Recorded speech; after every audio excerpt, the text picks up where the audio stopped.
Welcome back to Radical and Relevant. I'm Matthew Kelly.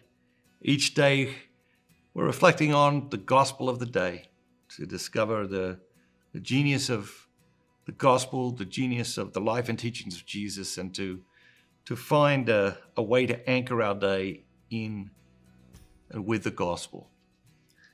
Today's reading is about a storm, and we all experience storms in our lives, and we don't know when the next storm is coming, but we do know a next storm is coming. And so when the storm comes, it's too late to prepare, and the way strong trees weather any storm is by sinking deep roots. And one of the deep roots you're sinking into your life is to reflect on the gospel each day. That's a deep root of wisdom to sink into your life. And a tree with strong roots can weather any storm. It's too late to start sinking the roots when the storm comes. And so let's be mindful of that and continue to sink these deep spiritual roots into our lives. Today's reading is from Matthew chapter 8, verses 23 through 27. And when Jesus got into the boat, his disciples followed him, and behold, there arose a great storm on the sea, and the boat was being swamped by the waves, but he was asleep. And they went and woke him, saying, "Save us, Lord, we are perishing."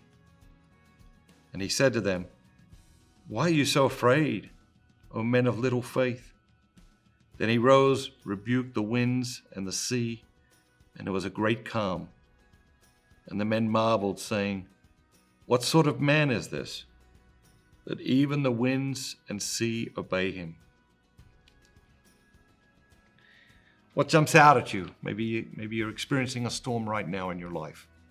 If that's the case, turn to God.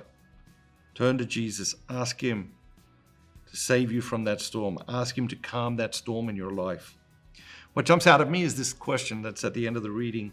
What sort of man is this, that even the winds and the sea obey him?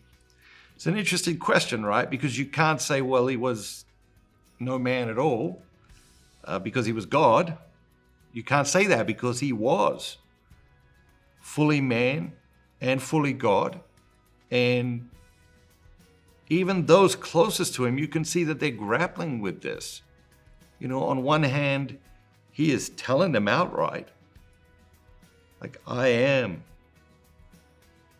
And then on the other hand, they're trying to work out what kind of man he is because they see he's a man. They see him living as a man among them. And so you can imagine the confusion.